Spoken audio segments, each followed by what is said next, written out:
las 9 de la mañana con 3 minutos y es el momento de entrarle cara a cara. Me da muchísimo gusto saludar a mi compañero y amigo, a Marcos Arana. Marcos, ¿cómo estás? Muy buenos días. Estimado Pablo, cuídate, las cosas no andan, ya ves, con estos cambios de temperatura tan marcados. Pero fíjate, quiero comentarte hoy, quiero compartir contigo una impresión. Tú sabes, y eres un experto en esta materia porque eres economista, que el Foro Mundial de Davos se centra precisamente en el tema económico, pero es de llamar la atención que el presidente de México, Enrique Peña, cuando participó y luego en entrevistas con los medios de comunicación, tuvo que enfrentar, no sé si de buena o de mala manera, pero a fuerza, el asunto de la inseguridad. Fue el propio Klaus Schwab, que es el presidente del Foro Económico Mundial, lo cuestionó en 2 ocasiones, en su discurso inicial y luego en una rueda de prensa, de manera que en un momento dado, Pablo, fue más importante el tema de la seguridad e inseguridad en México que los propios anuncios de reformas económicas por parte de nuestro país. No sé qué impresión tengas en este momento de la forma como el gobierno federal ha cambiado su estrategia para enfrentar el asunto de los delincuentes organizados o no. Pues mira, yo creo que, como tú bien dices, un cambio de estrategia pues es probable durante los últimos años y específicamente durante lo que fue el año del sexenio de Felipe Calderón, pues se hablaba de una guerra en contra del narco, del crimen organizado, y parecía que eso era lo que teníamos en el escenario, ¿no? O sea, el gobierno federal, a través de las fuerzas federales, el ejército, la policía federal, enfrentando al crimen organizado, ¿no? A los narcos y todas sus derivaciones de grupos de delincuentes organizados. Sin embargo, la situación que se está viviendo hoy en Michoacán es una situación diferente y mucho más complicada, porque estamos hablando ya de 3 bandos, ¿no? Por así decirlo. Por un lado tienes crimen organizado, que es el tema de los templarios, que para mi gusto son criminales muy primitivos, o sea, no pertenecen a los grandes cárteles, a las grandes organizaciones, porque su forma de delinquir es la extorsión directa, esto de secuestrar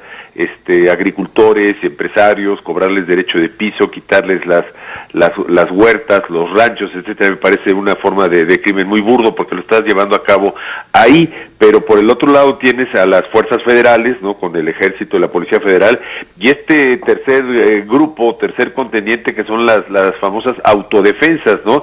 Que presumiblemente son grupos de ciudadanos que ya cansados, hartos de la inseguridad y de estas extorsiones por parte de los templarios, decidieron armarse y enfrentar, precisamente ir desplazando a los templarios. Entonces vuelve una situación de eso muy compleja, porque te habla por una parte de la incapacidad de las fuerzas federales para realmente tomar la situación en el estado de Michoacán, y la aparición de un grupo que mal que bien sigue avanzando, porque se habla que durante el fin de semana incluso llegaron a tomar poblaciones importantes del municipio de Uruapan, que ya es un municipio importante, o sea, con mucho peso específico en la vida política de Michoacán, ¿no, Marcos? Fíjate, Pablo, en San Juan, tú sabes que San Juan Nuevo es un centro no solamente importante social y económicamente de Michoacán, sino que es la sede de uno de los santuarios más famosos del estado. El santuario donde hay una costumbre de muchísimo tiempo que dio pie a un dicho que dice: éntrale a San Juan bailando. En el santuario de este Cristo, de este personaje divino, la gente entra, los peregrinos entran efectivamente bailando desde el atrio hasta el altar mayor. Bueno, siendo tan importante San Juan Nuevo, ya lo tomaron las autodefensas. No sé qué interpretación te merezca un hecho de esta naturaleza. Pues mira, yo creo que aquí el secreto se encuentra en realmente saber quiénes son las autodefensas y quiénes están detrás de las autodefensas, ¿no? Sí. Han recibido con mucho el apoyo, el beneplácito de mucha gente, donde dicen, vaya, ciudadanía que se cansó, se fastidió de la incapacidad de las fuerzas federales y del gobierno para poder recuperar la paz, pero también llama la atención su capacidad de armarse y su capacidad de organizarse, ¿no? O sea, como que depende de quién o qué, y eso es, yo creo que la gran tarea que tenemos es descubrir quién está detrás, ¿no? O sea, si realmente son ciudadanos que están avanzando por recuperar las zonas que les había robado el crimen organizado, o si son grupos que perfectamente pueden ser utilizados ya sea por intereses políticos o intereses de desestabilización, o incluso por enfrentamientos entre mismos grupos del crimen organizado, ¿no? O sea, yo creo que el meollo del asunto está en tratar de entender y tratar de definir quién exactamente está detrás de las autodefensas. Entonces, sobre eso es cuando podemos decir si es bueno o es malo, si es correcto o incorrecto, si es alentador o no, el que estén tomando poblaciones como la que tú mencionas de San Juan, ¿no, Marcos? Fíjate, te doy un dato.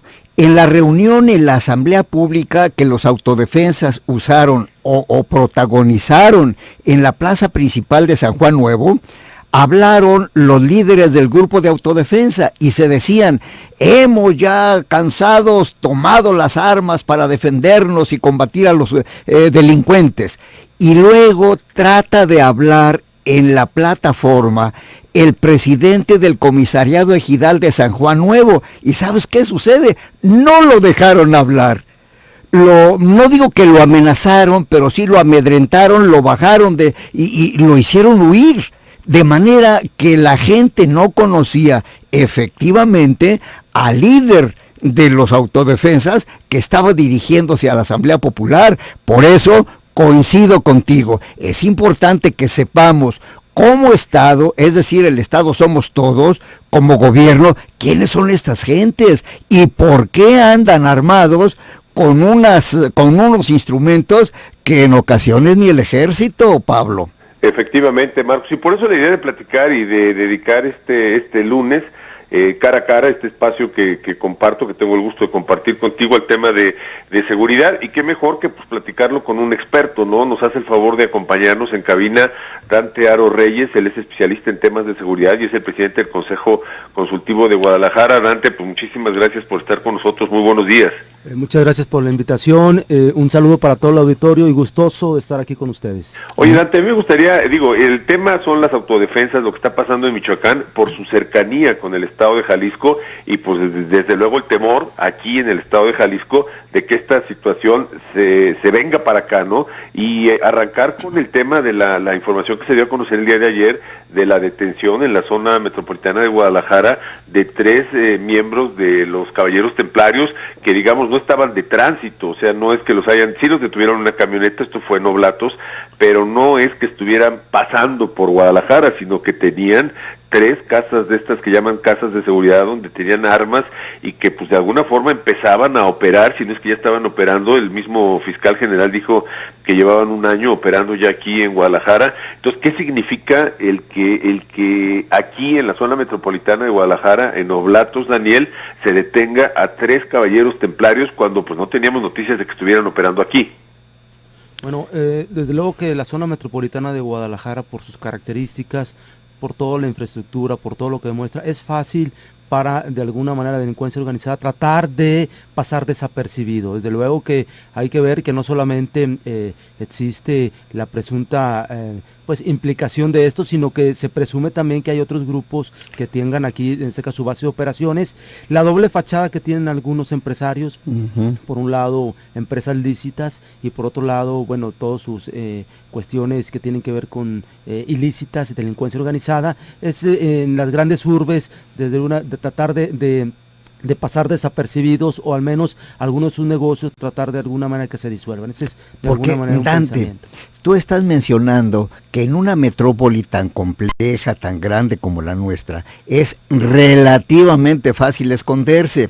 Nosotros hemos hecho como Jalisco, hemos hecho énfasis en proteger lo que llamamos las fronteras, la frontera concretamente con Michoacán. Sin embargo, por lo que está trascendiendo, el crimen, los delincuentes, los enemigos de la ley, ya están aquí dentro. no están viniendo por las fronteras, Dante, ¿qué dices?